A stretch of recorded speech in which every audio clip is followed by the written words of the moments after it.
Hello. Sorry I cannot be in class today, but I have another sick child. Hopefully this video showing how to solve two-dimensional motion questions will be helpful. Now that you've finished reviewing free-fall motion that we covered earlier this year, you'll see that these two-dimensional motion questions are really just two one-dimensional motion problems put together. Please don't overthink them and take your time. Make sure you show your work and everything will go fine. I hope to be back with you again tomorrow. Have fun! Woof woof! About motion in two dimensions. First, we're going to start by talking about a problem where the object is launched parallel to the ground. And so let's pretend we were on top of a cliff. We can draw our cliff. There it is. There's the ground. At the top of the cliff will be a person. Let's call them Sue. Here's Sue. And she's going to be up on top of the cliff, and she's going to take a rock, and she's going to throw this rock, here it is, off the cliff parallel to the ground, so that at what we would call a 0-degree launch angle. And so we'll say that she's going to throw this rock with an initial velocity of 9.42 meters per second. So that's our initial velocity. And then we'll say that this cliff, here's the rest of the ground, here's the bottom of the cliff, here's the ground below. And we're going to say this cliff is, actually has a height, let's say the height is going to be 24.6 meters. That effect.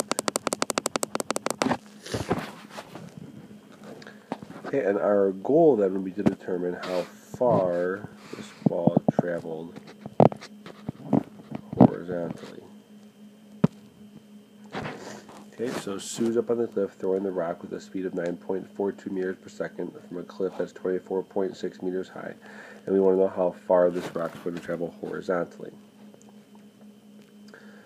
One thing we need to note about objects moving in two dimensions is that when you have two dimensions, if those two dimensions are perpendicular, they don't affect each other. So in this problem, the x motion and the y motion are not influenced by each other.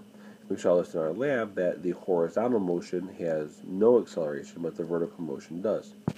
So when we are dealing with these kind of questions, essentially we're dealing with two one-dimensional motion questions put together at the same time. And so the way we want to attack these questions is, first, much like our other problems where we listed our nodes, but now we're going to list them in something we'll call a T-chart. So that T-chart will look something like this. I'm just going to make a T.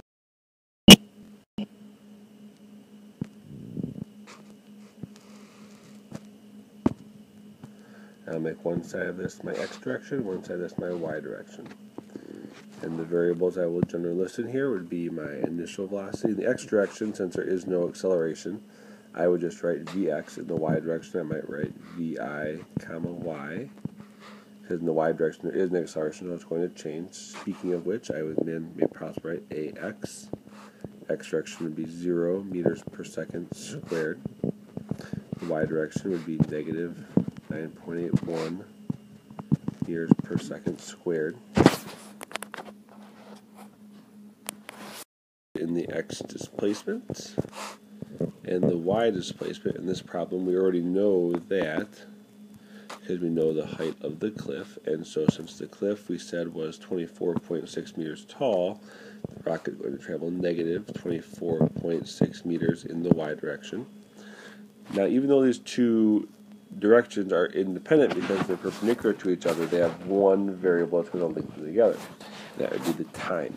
However long the rock falls for in the y direction is the same amount of time it's going to travel in the x direction. You can't travel longer horizontally than you can vertically, and vice versa. So I'll write time on both sides But we'll know that whatever the time is in the y direction will be the same as the time in the x direction.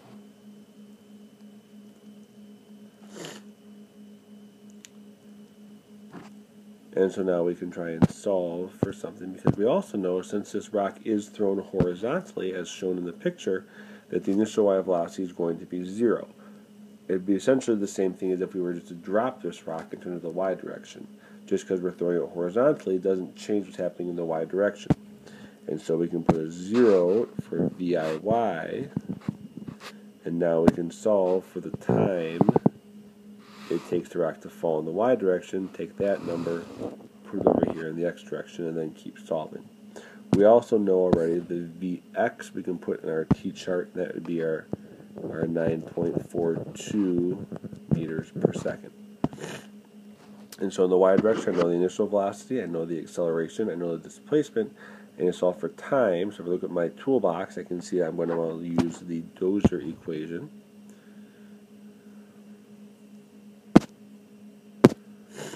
And so I can set that up. I can say that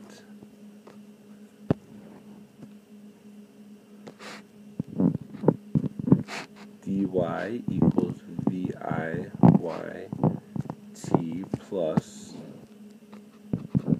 1/2 AYT squared. So I can say negative 24.6 meters. The IY in this problem is 0, so that whole term will drop out. So that's going to equal 1/2 of 9.81 is 4.905. So I'll say negative 4.905 meters per second squared t squared.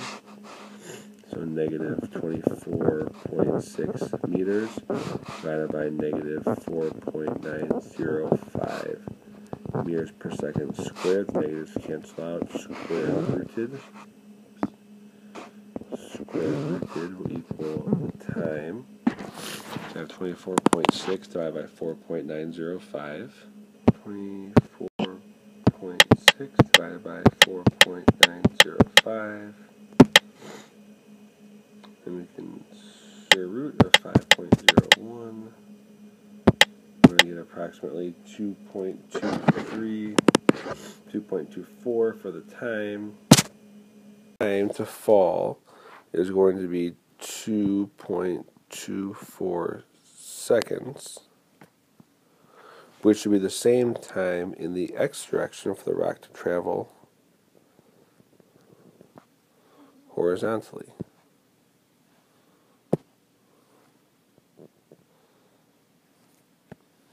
So now we know that from our lab that in the x direction there is no acceleration, so we can use our constant velocity equation in order to find what the x displacement is. So we can